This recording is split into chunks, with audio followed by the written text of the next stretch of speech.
à toutes et à tous, bon réveil matinal, bienvenue sur Free Matin, votre émission d'information, d'analyse, de divertissement sur ESAE TV. Nous suivrons dans un premier temps la une de quelques parutions de ce matin afin de s'imprégner de l'actualité sociopolitique au Bénin ce mardi. S'en suivra le bulletin matinal d'information de ce matin qui vous sera présenté par Atifa Olafa, la plateforme des promoteurs et acteurs pour le développement des médias du Bénin Padem Bénin a tenu à Grand Popo le week-end dernier sa première assemblée générale ordinaire. Basile Chibozo, président de la dite association, nous fait le point au cours de cette émission matinale et profite par la même occasion pour commenter la décision de la haute autorité de l'audiovisuel et de la communication AC qui, par décision, décide de lever sa sanction contre le journal La Nouvelle Tribune.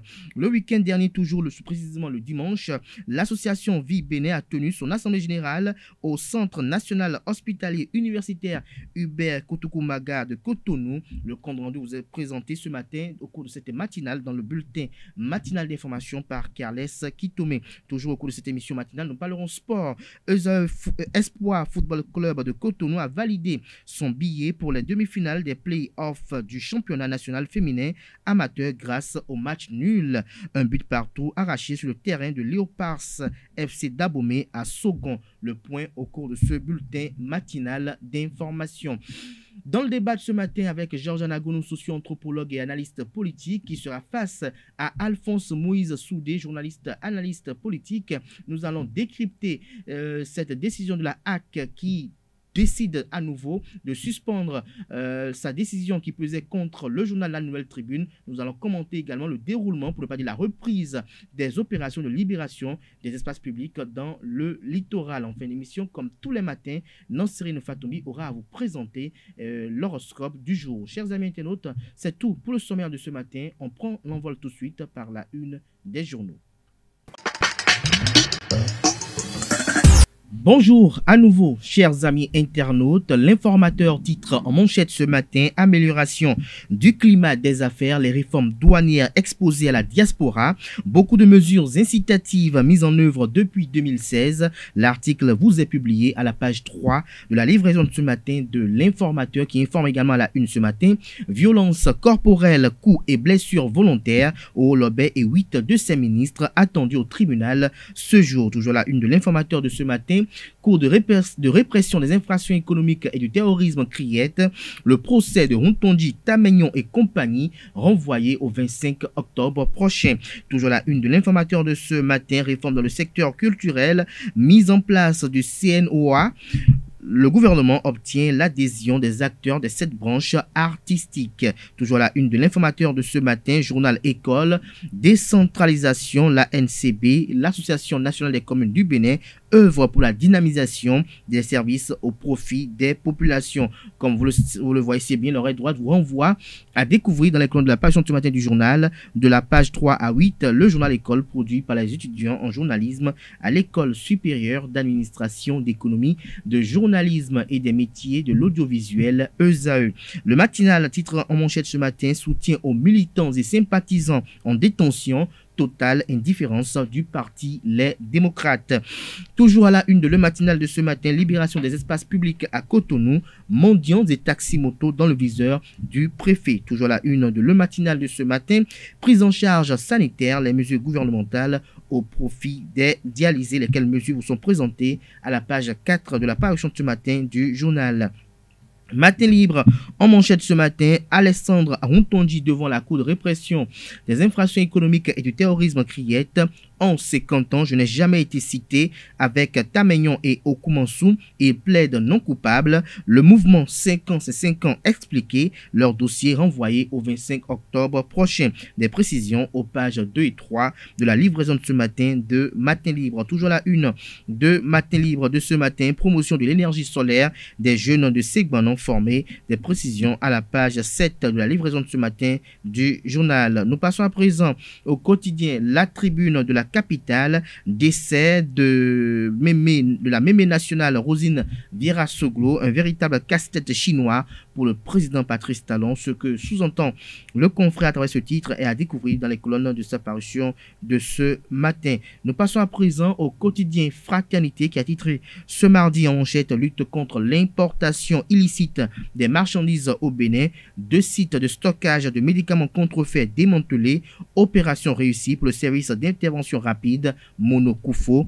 Des détails à la page 3 de la livraison de ce matin du quotidien Fraternité. Toujours la une de Fraternité de ce matin: orientation sociale, industrialisation et partenariat public-privé. L'article vous est publié à la page 5 de la livraison de ce matin du journal. Il s'agit bel et bien du quotidien Fraternité. Le Béninois libéré, titre en manchette ce matin: téléconférence, ministère de l'économie et des finances, béninois de l'extérieur et ID 229, j'allais dire, et ID 229, l'efficacité du recouvrement au Bénin actée. L'article est publié en page 3. Toujours la une de Le Béninois libéré de ce matin, dont de 200 demi-bourses d'études aux étudiants pour une jeunesse bien formée. Toujours la une de Le Béninois libéré de ce matin: restitution du rapport d'état des lieux des ressources humaines des communes, Luxet Ondiatropo et l'Association nationale des communes du Bénin dans une bonne dynamique. Nous passons à présent au quotidien Palabre au quotidien. Occupation anarchique des trottoirs à Cotonou. Le préfet Alain Roula prend langue avec les imams ce matin. Le quotidien Le Coopérant, titre en manchette ce mardi: campagne contre les hépatites virales au Bénin et en Afrique francophone. Le président Nicolas Kodjo et son équipe rassurés de l'engagement du Parlement béninois. Romuald Djivoessou entretient les députés sur les points majeurs pour une lutte efficace contre le mal. Tout sur la campagne et l'alliance béninoise des organisations de la société civile contre les hépatites dans les colonnes de la parution du matin de Le Coopérant. Nous passons à présent au quotidien Notre Époque. Amélioration du climat des affaires. La douane informe la diaspora de ses réformes. Toujours à la une de Notre Époque dans sa livraison ce matin: mise en place du CNOA pour l'aboutissement des réformes dans le secteur culturel. Le gouvernement obtient l'adhésion des acteurs. Le quotidien national d'information, titre en manchette ce matin: échiquier politique national, 15 partis enregistrés, RLC en course. Des détails sur ce titre dans les colonnes de la page du matin du quotidien national d'information, qui a titré également à sa une ce matin Alain Enroula à propos de la libération des espaces publics. Il s'agit d'une opération de lutte contre la recolonisation. Toujours la une du quotidien de service public La Nation: criette affaire Alexandre Rontongi et Joseph Tamegnon, l'incompétence de la Cour de séance des requises, et verdict le 25 octobre prochain. Ce sera tout pour la une des journaux de ce matin. Les quotidiens sont disponibles dans les kiosques pour ceux d'entre eux qui sont disponibles dans les kiosques. Ceux qui ne sont pas disponibles dans les kiosques sont également accessibles en ligne via Internet. Nous passons à présent au bulletin matinal d'information du matin sur Free Matin, qui est présenté par Atifa Olafa. Bonjour à toutes et à tous. Une séance de travail est prévue ce mardi 10 août 2021 à 10h entre le préfet du département du Littoral et les imams. En effet, les prières du vendredi que font les fidèles musulmans en occupant la voie publique sera au cœur d'une rencontre entre le préfet du Littoral, Alain Oronla, et les imams du département.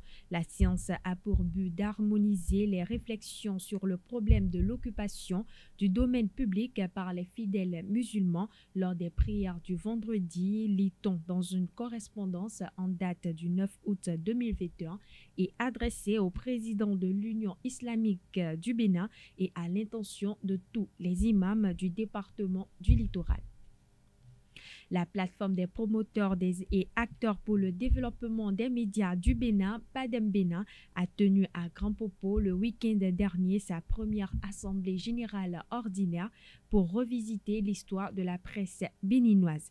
Le thème central de cette première assemblée générale ordinaire de la PADEM Bénin, 2 ans après sa création, est intitulé « La suppression du ministère de la Communication, quel impact pour la presse béninoise ?» Je vous invite à suivre Basile Chibozo, président de la PADEM Bénin, qui nous fait le point des assises. Il est au micro d'Abdelkader Achiro. Ça a été un événement, disons, de réflexion et de bouillonnement intellectuel autour de la question des médias au Bénin, notamment au niveau de la thématique de la suppression du ministère de la Communication et ses implications, ses impacts sur la presse béninoise. Donc on a essayé de rassembler un certain nombre d'éminents communicateurs qui ont essayé de débattre de la question, de nous montrer un peu les éléments qu'on pourrait retenir en ce qui concerne cette suppression-là. Il y avait Agapit, en ce qui concerne la RAC, il y avait le secrétaire général adjoint du gouvernement, William Mbidji, qui a véritablement dit un peu quelle est la substance à retenir en ce qui concerne cette décision du chef de l'État. Et ce qui en ressort, c'est que désormais, la presse n'est pas aussi pauvre que ça, désormais. C'est vrai que le ministère est parti, mais nous avons le ministère du numérique, qui est désormais la structure vers laquelle on peut se référer quand il s'agit des questions des médias au Bénin, en attendant que la HAC reprenne le relais. La HAC a été aussi soulevée comme élément d'alternative pour les hommes des médias, parce que pratiquement 95% des activités des médias relèvent de la HAC. Donc ça a été sorti, ça a été démontré que l'existence des journaux à existence légale, c'est la HAC, que la télévision, l'existence c'est la HAC, l'autorisation qui est accordée aux radios c'est la HAC, c'est la HAC qui s'occupe de la carte de presse aux journalistes, c'est la HAC qui lance la procédure de recrutement dans l'ensemble des médias de service public. C'est la HAC qui est pratiquement, l'institution de référence auquel les hommes des médias s'adressent, et que par conséquent, c'est cette race-là qui doit être renforcée, densifiée dans sa structuration pour pouvoir porter un peu, le débat et essayer de donner un corps, un contenu à ce que le chef d'État veut, le gouvernement veut, à travers ces suspensions-là. Ce qui a été retenu, qui a été fortement martelé, c'est les fêtières, l'association fêtière, qui doit aussi prendre le relais pour faire des propositions idoines en ce qui concerne la corporation. Ce que nous voulons véritablement, que ça soit désormais. Puisque le chef d'État dit qu'il n'y a plus question de propagande. Donc il y a question de la presse, il y a question du professionnalisme, il y a question que la presse reprenne son bâton de pèlerin et joue son rôle de pouvoir au niveau du pays. Ça nous appartient à nous autres. Ce n'est pas le gouvernement qui va le faire, ce n'est pas la HAC qui va le faire fondamentalement, mais c'est nous-mêmes qui devons réfléchir pour dire voici les mots qui nous minent, voici nos problèmes, voici nos difficultés, voici ce que nous voulons que ça soit comme solution. À cette Assemblée générale, ceci a été aussi relevé.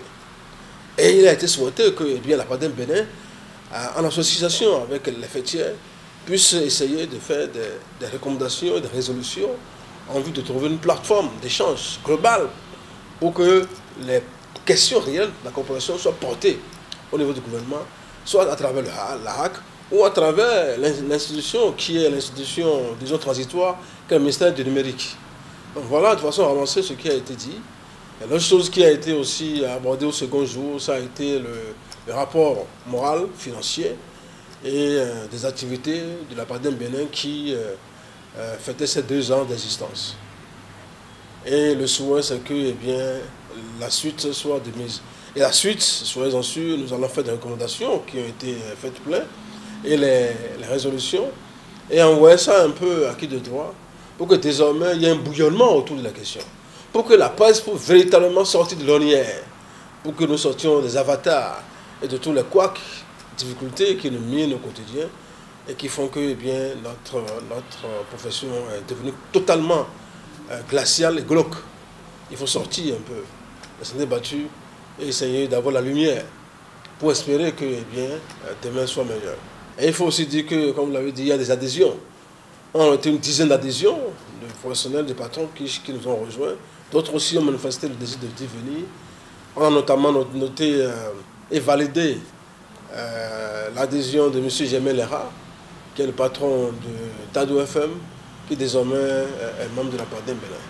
La Padem Bénin, c'est la plateforme des professionnels et acteurs pour le développement des médias. C'est un regroupement de professionnels et de patrons de presse. La différence ici, c'est que nous regroupons tout le monde. Ce n'est pas strictement lié patron, strictement professionnel. C'est les 2 entités qui sont dedans. Et nous y sommes depuis 2 ans. Comme vous le constatez, le but, l'objectif, c'est de réfléchir sur la coopération, de sortir un certain nombre de résolutions de temps en temps, de réagir face aux grandes questions qui concernent la coopération et d'impacter la coopération pour que les problèmes qui nous mènent soient d'ensemble trouvés en termes de solutions. Restons avec Basile Chibozo qui opine cette fois-ci sur la décision de la RAC en faveur du journal La Nouvelle Tribune. Rappelons que la Haute Autorité de l'Audiovisuel et de la Communication RAC, par décision, décide de lever la sanction qui pesait contre le journal de Vincent Folly depuis 3 ans. Suivons-le à nouveau, Basile Chibozo, au micro d'Abdelkader Achiro. Le sentiment de joie, de fierté, de ce que le calvaire de Nouvelle Tribune soit levé finalement. Parce que vous savez que nous étions au début de la difficulté, c'est nous qui étions à l'avant-garde de la lutte. C'était sous le RAC pour nous ici où la situation a été prise. On s'est battu pour que ça soit levé, mais ça n'a pas été le cas. C'est vrai qu'il y avait une suite juridique qui nous a échappé à nous tous, puisque la question n'est plus devenue a cessé d'être professionnelle, est devenue juridique. Il fallait attendre le verdict. La Cour suprême a tranché. La RAC a finalement levé la sanction. C'est une fierté. Fierté de voir que le Nouvelle Tribune revienne un peu sur le gotha médiatique et dans la presse pour qu'ensemble nous puissions encore continuer par conjuguer le même verbe, à savoir, disons, le récit des événements de notre pays. Moi, je remercie franchement la RAC, Moretti, qui a pour avoir levé ces sanctions. Je remercie également tous les conseils de la RAC qui ont œuvré à ça. Et je vais demander à mon doyen et confrère Vincent Folly de bien vouloir ouvrir désormais les portes de la rédaction pour que nous puissions commencer par encore avoir au niveau des kiosques des parutions de la Nouvelle Tribune telles que nous les connaissons. Je crois que c'est une bonne chose, c'est une fierté. Tout le bureau de la PADEM réuni en moi-même, remercie la RAC pour cette réaction, pour ce dépassement, cette démarche de transcendance, pour que la Nouvelle Tribune revienne dans les kiosques. C'est une fierté, c'est une bonne chose. On ne peut que saluer cela. Et souhaiter aussi que tous les autres médias qui sont encore sous fermeture soient aussi levés pour que Reporters sans frontières n'ait plus de raisons valables, soit dit en passant, de dire que au Bénin, la presse est dans les faits. Je crois que c'est des choses qui vont me permettre pour que l'appréciation pour cette année connaisse une évolution dans ce classement-là. L'association Vie Bénin a tenu son assemblée générale ce dimanche 8 août 2021 au Centre national hospitalier universitaire Hubert Koutoukou Manga de Cotonou. Des assises dominées par la problématique de la prise en charge désormais sélective des personnes atteintes d'insuffisance rénale. Le récit de notre reporter Carles Kitoumé. Pour nous, c'est aujourd'hui le 1er janvier. Nous sommes en train de rendre compte pour reprendre langue encore avec eux pour les institutions et les suggestions qu'ils vont nous faire pour nous permettre d'avancer. L'association Dialyse Vie Bénin a démarré son année statutaire ce 8 août par son assemblée générale organisée au centre hospitalier Hubert Koutoukou Maga. Des assises qui ont lieu dans un contexte particulier. Oui, l'Assemblée générale, je l'ai dit tout à l'heure au niveau de mon rapport moral. Vous savez, nous avons eu les rênes de cette association le 28 juillet 2019. Donc ça nous fait 2 ans à la tête de l'association. Alors, nous avons eu la malchance, je ne sais pas si c'est une malchance, dès que nous avons été élus président, l'année-là, la prise en charge des dialysés a eu assez de problèmes et continue même de l'avoir jusqu'à aujourd'hui. De quoi il s'agit? Depuis janvier 2019, la prise en charge aux dialysés, aux personnes atteintes de l'insuffisance rénale qui doivent aller à la dialyse, a pris un coup et fait qu'aujourd'hui, ceux-là ne sont plus pris en charge automatiquement comme cela se faisait jusqu'en 2018. Alors, nous sommes levés un matin, nous sommes arrivés ici, nous avons appris qu'on ne donne plus la prise en charge au niveau maladie. Venu entretenir les dialysés au sujet de l'alimentation appropriée pour cette cible, le réflexologue Jacques Badessi a donné des indications pour limiter les risques qui menacent le foie et le rein. Faire attention à des aliments qui sont riches en phosphore. De prendre de l'eau à choix le matin. Il y a certains qui ont des difficultés, par exemple, à prendre de l'eau le matin. Mais pourquoi tiéder un peu l'eau? Oui, ça vous permet d'éliminer beaucoup de choses. Parce que c'est quand le rein est chargé qu'on commence à avoir des problèmes de rein. Voilà. La viande rouge, essayez d'éviter la consommation excessive de viande rouge. Tout ce qui est gras, l'huile, du sel,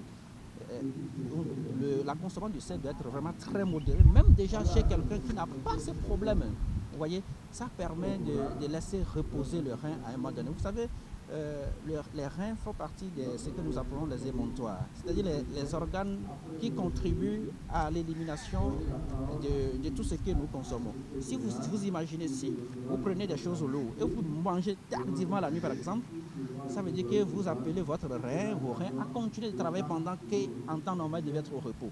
Les dialysés du Bénin continuent leur plaidoyer pour leur prise en charge.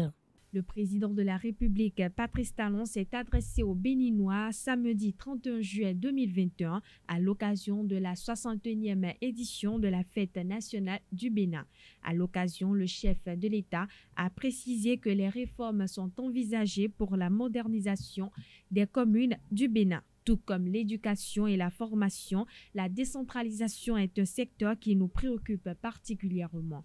Pour engager la transformation qualitative de toutes nos communes en vue d'y améliorer les conditions de vie, j'ai demandé au gouvernement de procéder en lien avec l'Association nationale des communes du Bénin et à une réforme ambitieuse de la gouvernance locale, informe le président de la République Patrice Talon dans son message à la nation.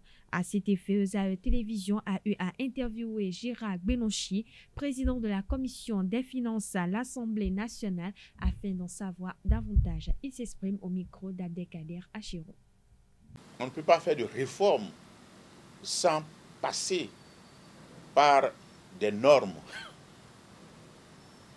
Quand on veut faire de la normalisation, soit ce n'est pas des règlements qui sont du domaine de l'exécutif, soit c'est par des lois qui sont du domaine du législateur. Donc forcément, je suis sûr que la décentralisation, vous savez qu'elle a été, elle a trouvé son ancrage juridique à travers une loi. Donc forcément, pour réformer, on passera par une loi. Je puis vous dire déjà que, sans aller en avance sur les réformes dont le chef de l'État est en train de parler, je peux vous dire même que nous avons un projet de loi à l'Assemblée nationale qui a été donc affecté à la Commission des finances que je dirige. C'est le projet de loi portant régime financier des collectivités territoriales. Vous savez que dans un passé récent, vous avez dû entendre qu'on destitue des maires parce qu'on les taxe de malgouvernance financière. Donc, il y a toute une réforme qui est en cours. Il est vrai que c'est une directive de l'UEMOA. Je viens fraîchement d'un sommet de l'UEMOA, CESAG, à Dakar, où on a évalué l'impact de la COVID-19 sur la mise en œuvre des directives de l'UEMOA, spécifiquement la directive concernant les budgets programmes, mais on a parlé aussi du niveau de mise en œuvre des autres directives, dont la directive relative au régime financier des collectivités territoriales, que le Bénin n'a pas encore internalisé dans son arsenal juridique. Je leur ai dit là-bas qu'on a fini l'étude en commission, que bientôt ce sera voté. Donc, cette loi qu'on va voter très prochainement à l'Assemblée participe de la réforme de la gouvernance dans l'administration décentralisée. Mais il y aura d'autres réformes certainement. Le chef de l'État a dit qu'il prendra langue avec l'ANCB, l'Association nationale des communes du Bénin, pour mettre en œuvre ensemble avec elle les réformes qui vont donc impacter la gouvernance locale. Je suis sûr que ce serait à travers des projets de loi qui vont venir à l'Assemblée. Donc forcément, l'Assemblée nationale prendra sa part dans ces réformes qui sont annoncées par le chef de l'État. Parlons justice à présent. La Cour de répression des infractions économiques et du terrorisme, CRIET, a condamné 2 femmes ce lundi 9 août 2021 à 5 ans d'emprisonnement, dont 3 ans avec sursis pour enlèvement de mineurs et d'extorsion de fonds. Selon les informations, les prévenus Leocardi Vitouji et Victorine Potoshi ont été condamnés à 5 ans d'emprisonnement, dont 3 ans avec sursis et 2 ans ferme, plus une amende d'1 million de francs CFA. Rappelons que Dame Leocardi Vitouji a, en complicité avec Victorine Potoshi, organisé l'enlèvement de son enfant afin de soutirer de l'argent à son époux.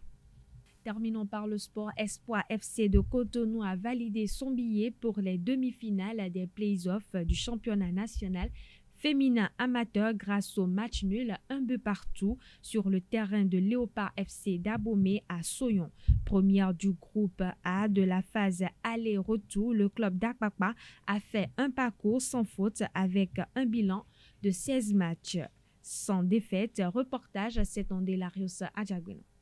Leader invaincu avant cette 18e et dernière journée, Espoir FC de Cotonou devra maintenir son invincibilité sur le terrain de Léopard d'Abomey, un adversaire direct, et espérer une défaite de Elite AC de Parakou pour s'offrir une qualification directe aux demi-finales des playoffs du championnat féminin. Au bout du premier quart d'heure, les filles de la cité des Ouigbadja ouvrent le score sur pénalty grâce à Chioma Guidi.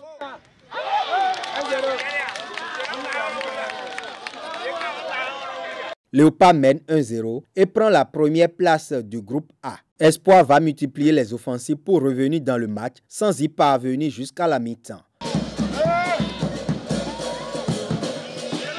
Au retour des vestiaires, Leila Tou Afo, Lucienne Zongbobo, Chefoumi Mustafa et consorts vont se métamorphoser. Elles aspicient leurs adversaires, se procurent des occasions, mais butent sur la gardienne de Léopard. À la 81e minute, Nadej Atankhouletor décale Idi Naomi à l'entrée de la surface de réparation, qui, d'une frappe tendue, bat Sylvia Eda.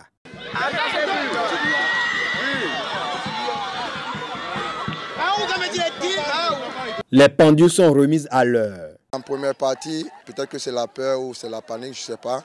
Mais quand elles sont revenues, à la mi-temps, je leur ai dit, mais votre manière de jouer, ce n'est pas ça. Mettez la pression et vous allez voir.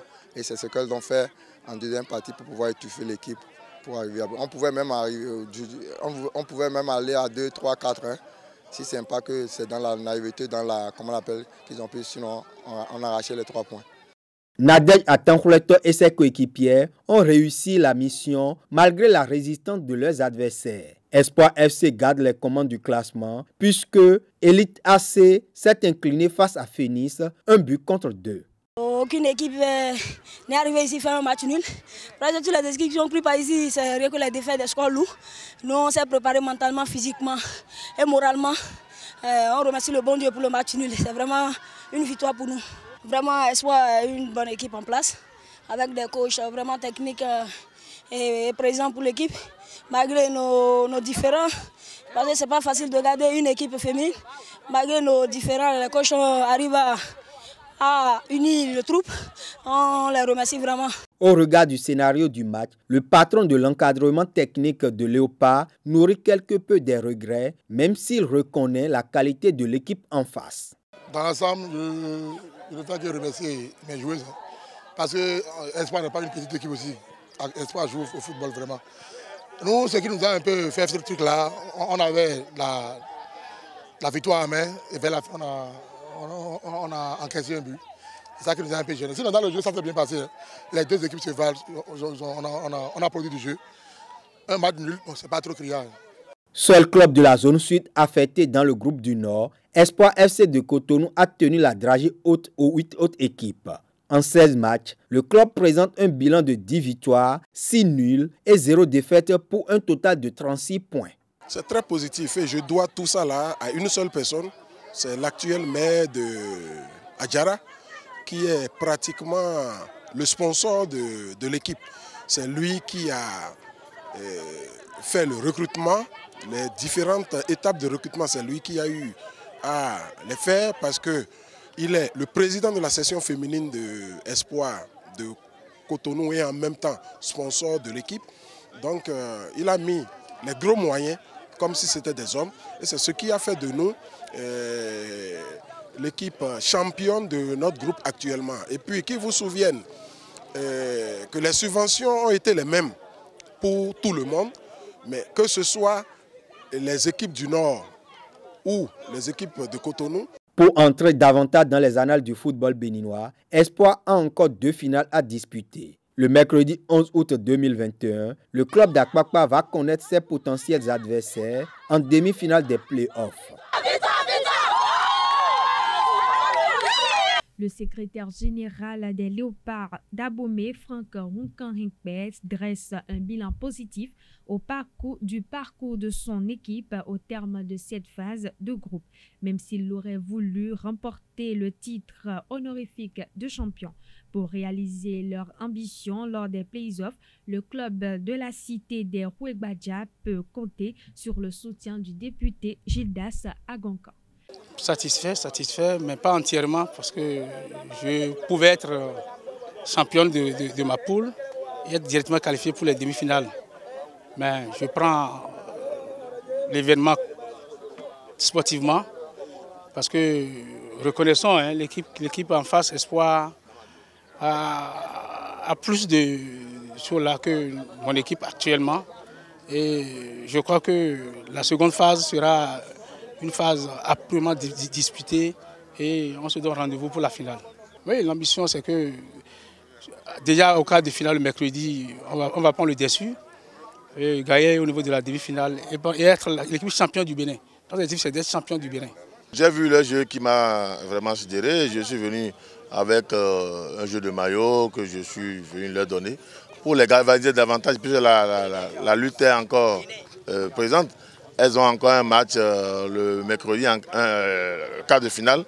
Donc il faut les encourager, il faut doper le moral de cette équipe-là pour que véritablement, ensemble avec leurs dirigeants, ils puissent aller pour la compétition finale, pour le trophée final. C'est ça qui est notre engagement. En tant qu'élu, en tant qu'admirateur de football, en tant que joueur moi-même, et cela pour moi est une joie de voir des filles qui jouent mieux quelquefois que les hommes que nous avons sur le terrain. Voilà, chers internautes, c'est tout pour ce bulletin matinal d'information. Merci pour votre attention. D'ici là, à demain. Merci à vous, Atifa Olafa, pour la présentation de ce bulletin matinal d'information. Vous retrouverez à 19h Billy Laibi, si tout va bien, pour la grande édition du journal La Télévision sur ESAE TV. Place à présent au débat de ce matin sur Free Matin. Le débat de ce matin sur Free Matin, Alphonse Moïsoudi, bonjour. Bonjour à vous, Kader, bonjour à toutes et à tous. Vous êtes face à Georges Nagonou, bonjour à vous. Bonjour Kader. Merci d'être à nos côtés ce matin. Alphonse Moïsoudi, vous êtes journaliste, analyste politique. Il y a de cela, vendredi, l'information est parvenue au public selon laquelle, j'allais dire plutôt, la HAC autorise désormais à la Nouvelle Tribune de rouvrir ses portes. Mais la HAC s'est enfin décidé à respecter la décision de justice. Bon, quelque part, on avait perdu tout espoir parce que la HAC, ce n'est pas pour brimer la presse, ce n'est pas pour faire de la presse ce qu'elle veut, mais la HAC est là pour protéger la presse. Et nous l'avions dit, mais quand la justice a tranché, il ne revient plus à une institution de bloquer la décision de justice. Parce que ça fait des pertes, ça fait des pertes. Maintenant, je me demande si encore, du point de vue financier, le douanier Folli aura encore les moyens. Est-ce qu'il a encore de l'entrain? Parce que certains, j'ai lu dans la presse que est-ce qu'il pourra toujours garder sa ligne éditoriale? Tout compte fait, je suis heureux pour lui que son cadre revienne dans les kiosques. Mais il faut qu'on veille désormais à ce que ces gens de comportement-là soient bannis de la République. Nous disons que nous faisons confiance à la justice de notre pays. Mais quand la justice tranche, nous refusons de mettre en application les décisions de justice. Pourquoi?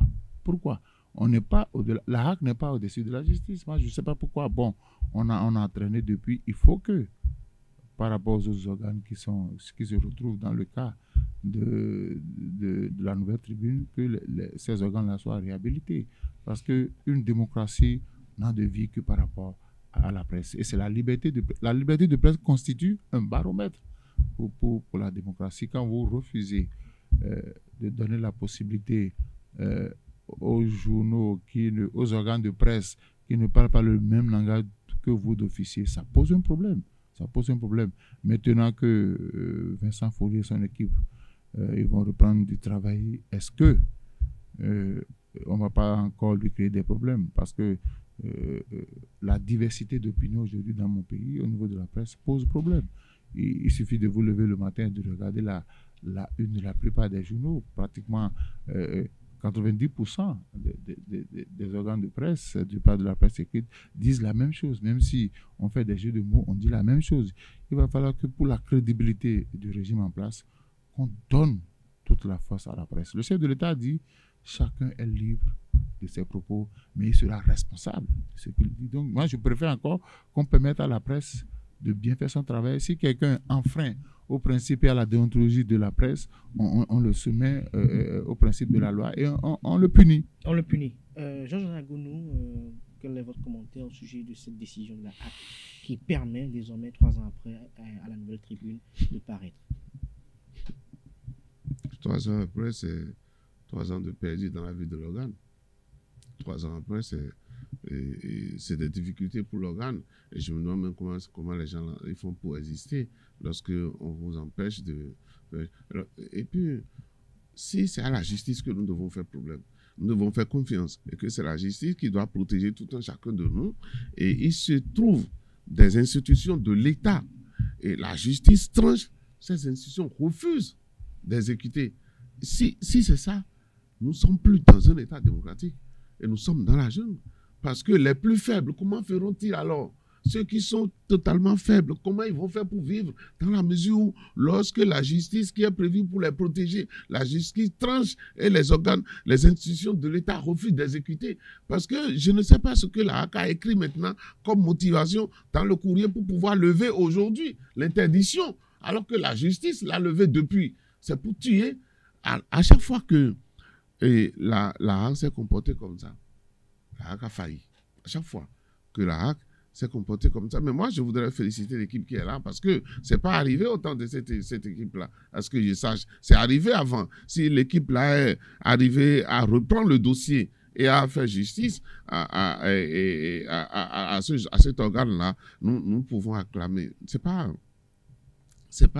en empêchant les gens d'exister ou bien à une presse d'opiner qu'on rend service à la démocratie. Ce qui est sûr, comme il a dit, chacun doit demeurer responsable dans la République. Si une presse s'en va écrire des contre-vérités, elle sera sanctionnée. Il n'y a rien à faire. Mais la vitalité de la presse, la vitalité du débat politique, la contradiction dans la République, c'est ça qui fait vivre la démocratie. Et je pense peut-être que la HAC vient de suivre ce que le chef de l'État a dit, c'est-à-dire plus de démocratie. Parce que permettre à Nouvelle Tribune de commencer par opiner à nouveau, c'est avancer dans la démocratie. Parce que parfois, je conseille au président de la République qui suit de prendre la philosophie de Kérékou, qui avait dit, si ça peut leur permettre de manger, ils n'ont qu'à écrire. Et en ce moment-là, voyez-vous comment nous avons bondi dans le truc de Reporters sans frontières, parce qu'on sent que la presse était réellement libre. Vous voyez? Et je dis aussi aujourd'hui que opiner sur la liberté de la presse, c'est encore un autre débat. Est-ce que c'est quelqu'un qui empêche les autres presses d'être libres? Je ne veux pas. Parce que Nouvelle Tribune, ayant refusé que personne ne peut l'empêcher d'opiner librement, eh bien, c'est le sort qui lui a été réservé. Mais il faut qu'il y ait encore beaucoup de Nouvelles Tribunes. C'est comme on a fait au temps du président Yaïbouni pour Oséa Nouveau. Je ne sais pas si lui-même il est prêt à faire ça pour quelqu'un d'autre aujourd'hui. Ou quand il est parti, tout le monde dit je suis Oséa Nouveau, je suis Oséa Nouveau. Je ne sais pas aujourd'hui si lui aussi, quelqu'un a ce problème-là. Je ferais partie des premiers à dire je suis Nouvelle Tribune. Parce que si Oséa on a fait ce combat-là pour lui, enfin, je ne le laisse pas personnellement, mais je dis qu'il y a des gens qui racontent parfois des occasions de rentrer dans l'histoire de la République. On devait être nombreux à faire ce combat-là. Et j'ai lu un commentaire où quelqu'un disait que si on a faire pour Nouvelle Tribune que vivement bientôt Soleil FM aussi. Donc qu'on sache clairement pourquoi on est en train de faire ces choses-là. Et puis je pense qu'il doit y avoir une sanction. Hein. C'est pour ce temps perdu pour Nouvelle Tribune, puisque la justice lui a donné l'ordre. Il peut aujourd'hui porter plainte et réclamer des dommages et intérêts. Et ça, c'est la République qui va saigner. Il faut que les responsables qu'on a placés à la tête des institutions de la République sachent qu'ils agissent au nom de la République et que c'est la République qui devra payer des dommages et intérêts si demain ils font erreur. Alors aujourd'hui, la Nouvelle Tribune, elle est autorisée. C'est vrai que depuis ce temps, quand même, on voyait quand même le site être un peu en action. Est-ce que vous pensez qu'avec ces 3 années de rupture, est-ce que le journal sera prêt à reprendre l'envol? Vous, en tant que professionnel de médias, est-ce que vous pensez que ce sera savez, encore possible? Vincent Follier est resté égal à lui-même. Hein. Quand vous le suivez sur le plateau, il est resté égal à lui-même. Voilà quand même, monsieur, en dépit de tous les handicaps qui se sont dressés sur son chemin, il n'a pas courbé l'échine. Il n'a pas courbé l'échine. Aujourd'hui, quand on demande à un journal de reprendre, on parle de moyens financiers.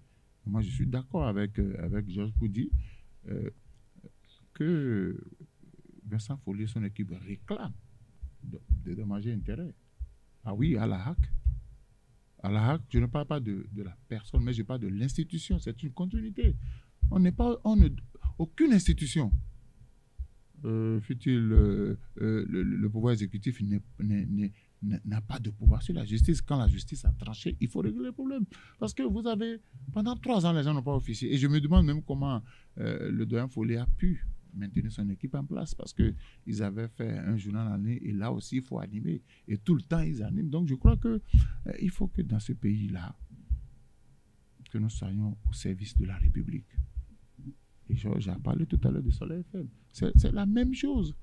On ne peut pas, on n'a pas reproché à Soleil FM des erreurs professionnelles. On n'a pas dit les journalistes de Soleil FM ont violé les textes. Non, je dis quand vous êtes dans une démocratie, donnez la possibilité aux gens. Parce que à partir de la critique des autres organes de presse, vous pouvez recadrer votre programme d'action. Parce que quand vous voulez toujours que les gens vous encensent, ils vont vous dire des contre-vérités. Ils trouveront que vous êtes toujours beau, que vous êtes le plus mignon. Pourtant, il y a des failles. Mais s'il y a des organes de contre-pouvoir, s'il y a certains organes de presse, comme Nouvelle Tribune, comme Soleil FM, comme Sika TV, comme d'autres chaînes, qui peuvent vous dire, attention, ça c'est bon, ça c'est pas bon, on peut corriger, ça vous permet, ça vous grandit. Donc je crois que le chef de l'État, la HAC vient de poser un grand pas. C'est vrai que prochainement, avec Reporters sans frontières, on fera certainement un grand bond. On fera un grand bond. Et dès qu'on va aussi libérer, en griffe, les autres organes de presse qui ont été mis sous cap, je crois que le Bénin, parce que personne n'a intérêt à ce qu'un organe de presse exagère. Quand vous lisez ces organes de presse, ils n'attaquent pas personnellement le chef de l'État, mais ils attaquent les actions. On dit ça c'est pas bon, ça c'est bon. Ça devrait encourager le régime en place. A dit il y a au moins des gens qui nous suivent dans ce que nous faisons. Il y a des gens qui nous suivent comme le lait sur le feu et nous devons faire attention. Mais quand on se lève, quand des fanatiques se lèvent qui estiment qu'il y a des organes de presse qui les empêchent de travailler, donc il faut le leur boucler, ça pose problème. Donc je crois que tous les hommes politiques doivent lutter pour la vitalité de notre presse. Parce que la presse béninoise a contribué à la consolidation de la démocratie dans ce pays. La consolidation de la démocratie dans ce pays. Georges Aragonais, un commentaire pour conclure ce sujet? Non, je dis que, au fait, le régime Yahya Boni avait fait son takou. D'accord? Takou, en son temps, ça a été interdit. Malgré tout, on a refusé d'ouvrir jusqu'à la fin. Et takou est revenu plus fort. Donc, inutile de faire toujours à chaque fois que les gens reviennent après plus fort. Et la HAC, pour se protéger dans ce truc-là, n'a qu'à se fier à la justice de notre pays. Lorsque la justice tranche, la HAC ne doit plus hésiter 2 minutes. On ne peut pas parce que, vous savez, différemment, quand on prend la HAC, on sait comment les gens vont à la HAC. Ceux qui sont élus de façon démocratique. Mais il y a d'autres qui sont nommés. Et eux, quand ils sont nommés, comme on le dit, c'est les hommes politiques qui les nomment. Et ils se sentent redevables, ces hommes politiques. Et ils se disent qu'il faut qu'ils les protègent. Non, ce n'est pas la mission de la HAC. La HAC doit protéger une seule personne, c'est la presse, si je peux ainsi m'exprimer. Donc, lorsque la justice vient trancher et à autoriser que l'organe paraisse à nouveau, la HAC doit se précipiter, la HAC doit se presser pour libérer cet organe-là. Maintenant, si la HAC ne le fait pas, c'est là où vient une décision politique. Parce qu'on va dire, la HAC est en train de faire ça parce que ceux-là ont été nommés par les politiques, que ce soit le Parlement ou bien que ce soit le président de la République. Et je pense que dans les premières propositions que le chef de l'État, le président Patrice Talon avait menées, c'était que la HAC soit purement professionnelle. Je pense qu'une idée comme ça avait circulé où on disait qu'il faut que purement ce soit des journalistes qui animent, qui élisent eux-mêmes les représentants de la HAC. Il ne faut pas que la HAC à chaque fois agisse et qu'on se dise, mais les mobiles qui ont conduit à la création de la HAC après, dans la démocratie, que ces mobiles-là sont ratés. Il ne faut pas que ça soit la HAC même qui fait ça. Mais ceci dit, comme il le dit, on peut féliciter l'équipe actuelle parce que c'est sûr que l'équipe actuelle a reposé le problème, a repris le dossier, a réanalysé et a trouvé qu'il faut faire cela. Maintenant si on a créé des dommages et intérêts à cet organe, parce que la loi, la justice a décidé. Et donc, la justice qui avait décidé a constaté qu'on n'a pas appliqué ces choses-là. La même justice, alors, va trouver la sanction qu'il faut appliquer, qu'il faut donner à celui ou à l'organe qui n'a pas daigné exécuter une décision de justice. Merci à vous, Georges Anagonu. Nous allons progresser dans cette émission. Alphonse Moïsoudé, comme je l'ai annoncé dans l'entame de cette émission, dans le sommaire, nous parlerons également des opérations de libération des espaces publics, lesquelles opérations ont reprise dans le département du littoral, précisément à Cotonou. Est-ce que lors de votre passage dans la ville de Cotonou, pour vous parler lors de vos envolées dans la ville de Cotonou, est-ce que vous avez vu l'exécution de ces opérations? Quels commentaires avez-vous à faire dessus? Non, moi, j'ai été content que l'on ait décidé enfin de reprendre l'opération de déguerpissement parce qu'on avait l'impression que, bon, après Tobola, c'est le déluge. La nature aurait du vide, vous avez libéré les trottoirs, vous n'avez rien fait, mais les gens sont revenus. Donc, je crois que cette fois-ci, j'ai vu, la méthode n'est pas la même, parce que j'étais quelque part où les policiers viennent, ils sensibilisent, ils vous disent non, voilà les raisons pour lesquelles vous ne devrez pas rester là. Et parfois même, j'ai vu les policiers républicains aider certaines dames à ranger leurs affaires à l'intérieur de la boutique. Ce n'est pas forcément en faisant des casses que les gens vont comprendre. Il faut expliquer aux gens. C'est ça le rôle de la police publique. Quand on parle de république, c'est ça. Il faut expliquer aux gens l'opportunité de ne pas occuper les trottoirs. Mais l'autre problème qui se pose, moi, je disais quelqu'un, il y a un ami CA pour dire, ah non, il faut que l'État désormais définisse les dimensions des boutiques à construire et à louer. Vous prenez une boutique de 80 000, vous n'avez même pas suffisamment d'espace à l'intérieur pour mettre vos marchandises. Vous n'avez même pas de toilettes. Et on loue ça à 80 000, on loue ça à 60 000. Donc il va falloir que désormais l'État aussi définisse les dimensions standards des boutiques à louer. Parce que je ne peux pas louer une boutique où je ne peux pas garder toutes mes marchandises à l'intérieur, ce qui oblige les gens à occuper l'espace public. Donc il faut aussi désormais que les chefs quartiers, parce que les boutiques sont dans des quartiers, quand le préfet a fait la descente avec la police, il faut que les chefs quartiers prennent la relève. Il faut que les chefs d'arrondissement, de temps en temps, fassent des descentes sur le terrain pour voir si nos concitoyens n'ont pas enfreint aux règles. Mais quand le préfet a fait, la police a fait, et tout le monde va croiser les bras, forcément, les gens vont revenir aux anciennes habitudes. On va revenir aux anciennes habitudes. Alphonse Moïsoudé l'a dit tout à l'heure. On a constaté que la démarche a changé. C'est beaucoup plus la police républicaine qui est à l'action actuellement. Georges Anagonu, ils vont pour sensibiliser les populations.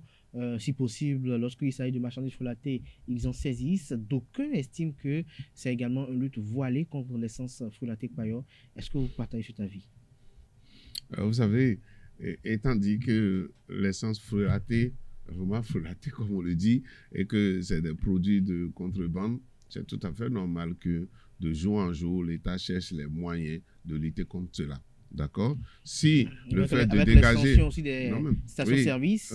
Voilà. Donc, si le fait de dégager et les trottoirs peut contribuer à cela, bon, je dirais tant mieux. Je dirais tant mieux.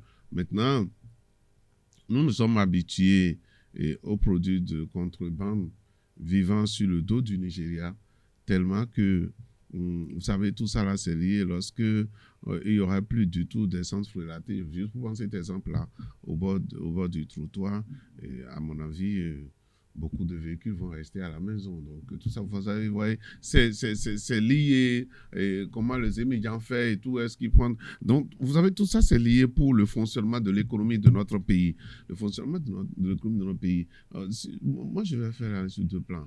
D'abord, en tant que acteur de la sécurité routière. En tant qu'acteur de la sécurité routière, et je le disais, c'est avant la rupture que nous avons toujours fait des sensibilisations au bord de la voie pour expliquer aux gens qu'on ne peut pas occuper le trottoir. Parce que chez nous, la protection de l'usager vulnérable est sacrée. En sécurité routière, la protection de l'usager vulnérable est sacrée. Donc, lorsque les vendeuses arrivent à occuper le trottoir, c'est qu'ils occupent, bon, vendeurs, c'est qu'ils occupent le passage qui est réservé dans la construction de la route, le passage qui est réservé aux piétons. C'est en ce moment que c'est occupé. Et ce n'est pas une bonne chose. Et je le dis souvent pour dire, quand on fait ça, c'est que les piétons sont tentés d'utiliser la chaussée. Or, la chaussée n'est pas plus le piéton. Et je vais vous dire, lorsque le piéton, il est pris sur la chaussée, sauf le niveau de passage piéton ou des passages sécurité, mais si c'est pas ça ailleurs, c'est que le piéton n'a pas raison.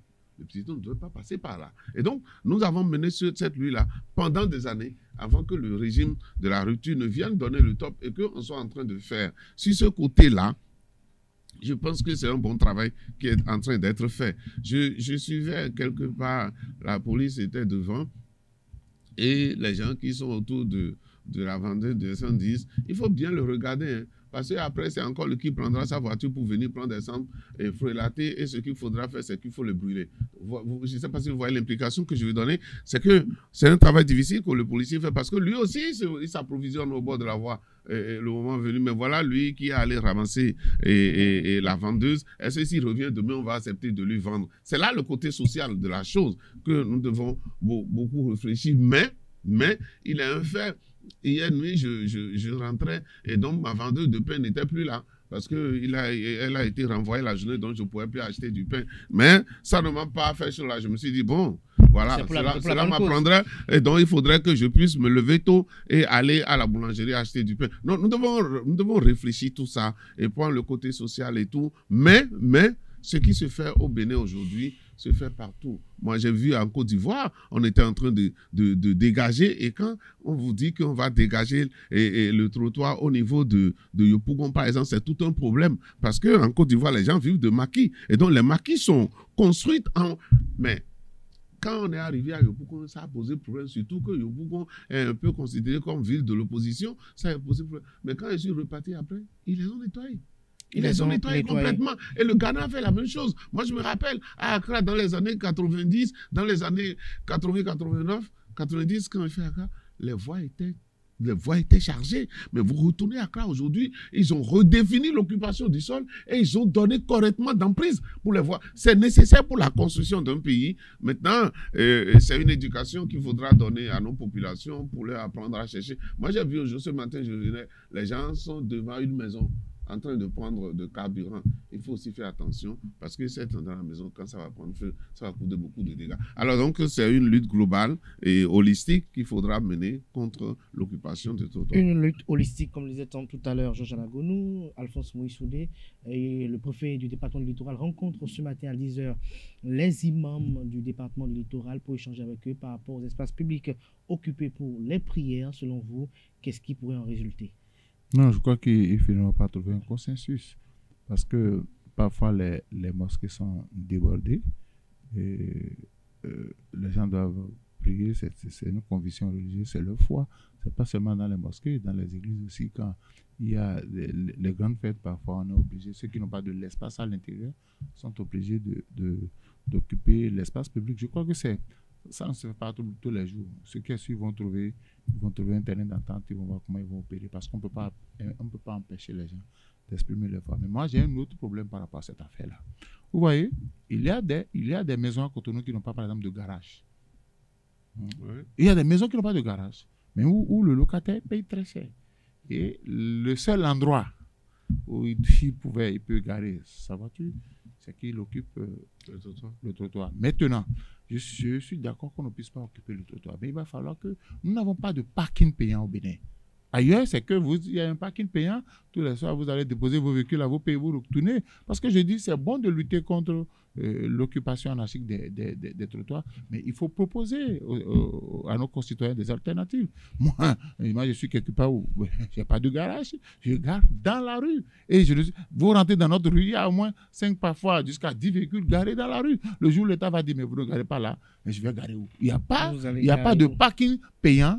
Je crois que c'est une très bonne idée avant de commencer par, j'ai dit la dernière fois, avant de commencer par Séville, si on dit, bon, par exemple, chaque zone, il n'y a pas de parking payant, on dit, vous n'allez plus garer là, allez garer. Je me rappelle qu'en temps, on allait garer au niveau des stations-service, vous donnez quelque chose au gardien, il verse sur votre véhicule. Aujourd'hui, c'est plus possible, on ne peut plus garer dans les rues. Quelqu'un a eu le culot de me dire, vous n'êtes pas obligé d'acheter une voiture. J'ai dit, mais tu es un con.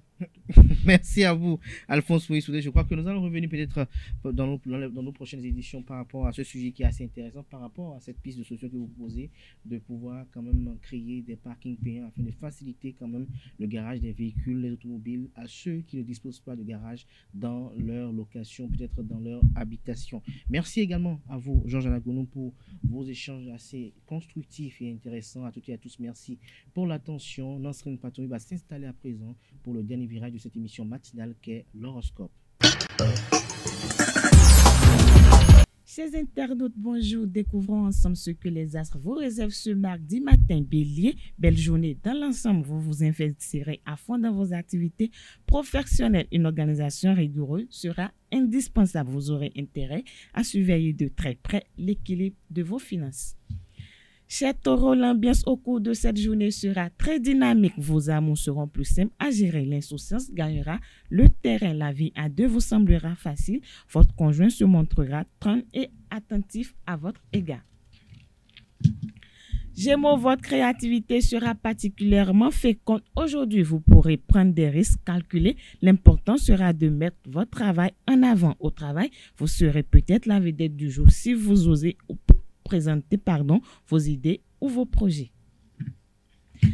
Amis Cancer, bonne journée dans l'ensemble. Aujourd'hui, la chance sera à vos côtés dans tout ce que vous entreprendrez. Lancez-vous vite car cela ne durera pas. Sur le plan financier comme dans le domaine professionnel, il faudra savoir saisir toutes les opportunités.